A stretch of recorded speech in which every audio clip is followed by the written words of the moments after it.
This project was done in collaboration with two companies, KDM Analytics, and I'm representative of KDM Analytics, and model-driven solution. Corey Kazanov is here from that company. So what KDM Analytics is about is developing products and services, offering products and services in area of security assurance. And we have, our products actually received 2 awards so far in 2009, Best Show Award from FOSI, and in 2012, Canadian Innovation Commercialization Program. Model-driven solution is focused on specializing in model-driven secure architectures, and the most recent project was for DHS, developing the National Information Exchange model. So when we talk about cybersecurity, cybersecurity is a very loaded word, and it represents the wide and complex areas.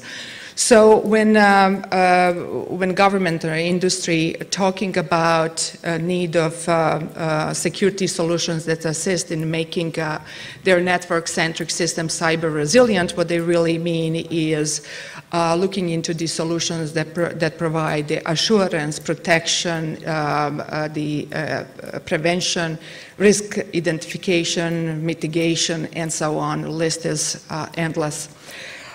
Where we fit, we are actually focusing on some of the key capabilities that are related to effective measurement, prioritization, and mediation of the assurance risk posed by system vulnerabilities. And in more specific way, we are looking into how to automate a whole process end to end. And so that this threat risk assessment is run in more effective in cost-effective way. So we employ actually highly automated and formal approach to security evaluations and risk analysis of IT systems or embedded systems, resulting in comprehensive and very objective outcomes. We focus on building the threat risk assessment transparency and the traceability models, and connecting them to real artifacts in the system itself. So that basically what you have is the risk assessment with the evidence-based risk assessment.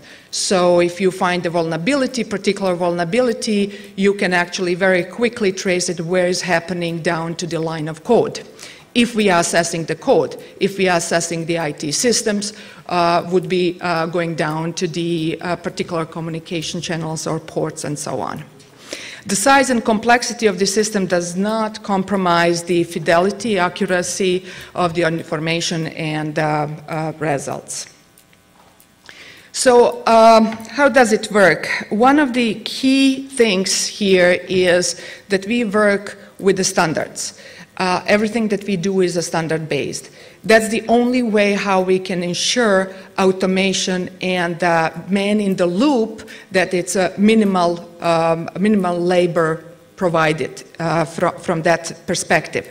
So we collect information from different sources, such as information regarding the mission of the system, how mission is deployed, concepts of the operations, and these could be in the form of DODAF or MODAF or DINDAF information, which we call the structured information about the system. The other part that it's very important is the software system itself that provides the formal facts, how this system is put together and how it is developed. And in the middle, we are extracting a lot of information, reference information about these systems from the National Vulnerability Database or from the code analysis tools, compliance specifications, and so on. All that information is fused, and the semantic integration is performed and automatically generated threat risk analysis report that will outline all your threat scenarios, undesired events, system vulnerabilities and safeguards that are connected to these undesired events or protecting it from undesired events, and finally prioritized risk. This analysis is guided by FORSA methodology. FORSA stands for the fact-oriented, repeatable security assurance, and it's organized in such a way that that you receive the high confidence in a resulting risk. So. The analysis is performed first top-down. So all analysis is done top-down, bottom-up. The first steps are from the top-down to understand what is the mission of this system, what are the threat scenarios that could actually impact this system, and from those threat scenarios, who can exploit them, and what kind of undesired events are basically generated through them. And what type of system vulnerabilities would actually trigger those undesired events that would trigger threat scenarios. So when that is done, this is the basically guiding your bottom-up analysis.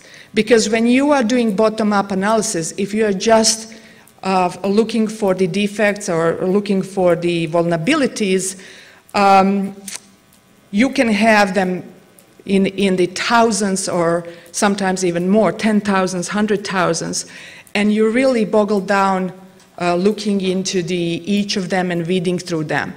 This is, and some of them might not be even applicable to your system.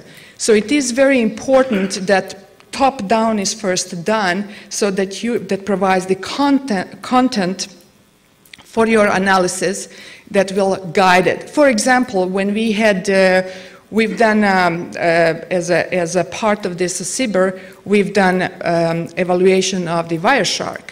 When we deployed the 5 tools on the Wireshark itself, just the source code analysis, what we end up was 5,000 security vulnerabilities, security weaknesses, possible weaknesses that this code might have. Now, think about reading through those and finding out which one is false positive, which one is true positive. However, when we did top-down analysis, we found out actually, and cross-correlated with what we done bottom-up, we found that only around 800 of them are relevant. And when we, in addition to that, when we applied the attack patterns and through the vector of attacks, possible vector of attacks as entries into the system, we found that only 171 potential weaknesses could be exploited. So now think about 5,000 down to 171. This is more manageable.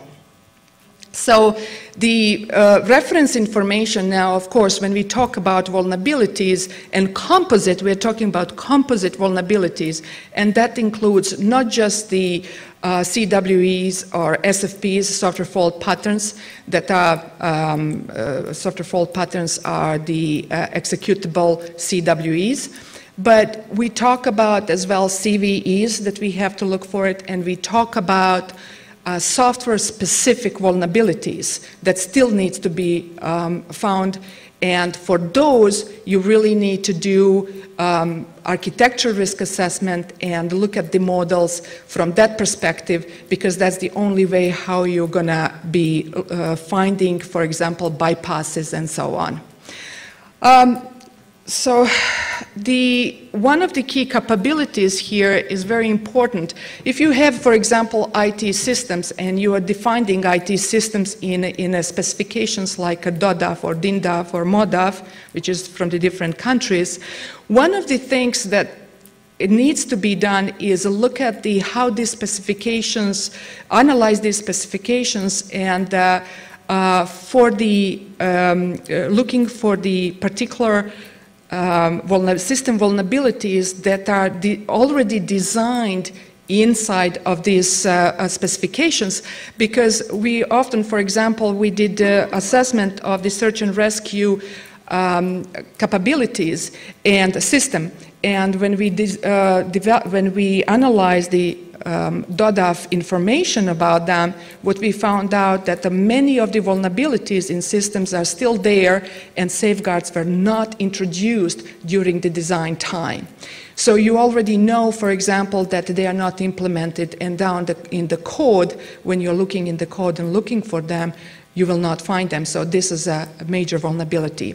The other thing is, what is important is this automated generation of system models with drill-down capabilities used to perform this architecture analysis for the specific vulnerabilities about the system, composite code vulnerabilities analysis, and cross-correlation of their findings with architectural risk analysis. And this all will provide you system transparency and traceability capability. So, oh, wrong one. Why is this important? Well, this evidence-based risk analysis and risk management is very important because now you are able to weigh costs versus benefits so that the informed decision can be made on protective actions. This can be as well integrated into your overall management system, such as quality and safety and so on. Regarding competition, well, when it comes to the competition overall solution, there are some, we are competing with some point solutions, but nothing as comprehensive as this one. Current status is, so as part of this CBER, we did open source. One part of it is open source called Tools Output Information Framework, and that one focuses on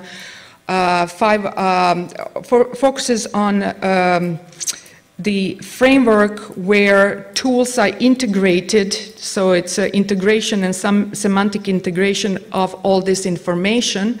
And as a proof of concept, we actually did 5 open source tools as well and normalized them with CWEs, SFPs, and line numbers so that they produce unified report.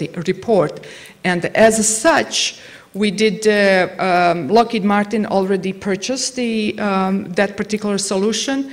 Lockheed Martin is right now evaluating full Blade solution. This is the whole risk assessment platform that we talked about.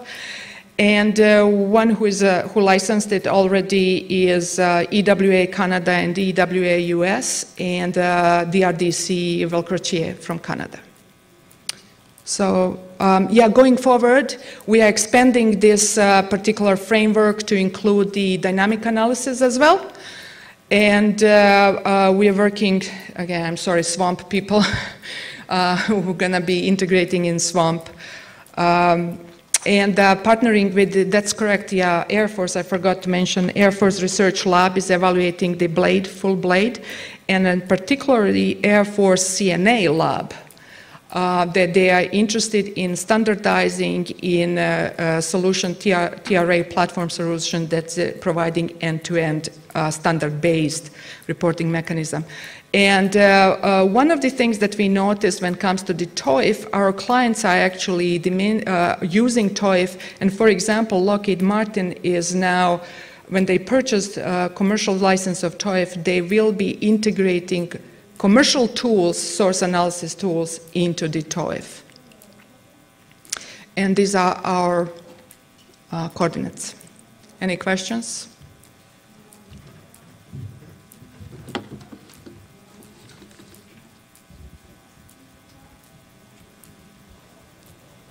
Djenana, it sounds like you've made some good commercial success selling it to Lockheed and to EWA. Can I ask what kind of price point does this kind of technology demand? I mean, it sounds like a good technology, but how are people incorporating it into a solution, and what kind of price point do you have? So one of the things, the key thing is the automation end-to-end, and this is possible from, for example, if we are looking into the DODA feeding in. So we are based on the ISO 19506, so all the protocols are exposed, so any of the other tools could fit in, could easily integrate. So for example, DODAF is integrating through the UPDM, and we are with in integration with the No Magic and system architect from the IBM and Sparks.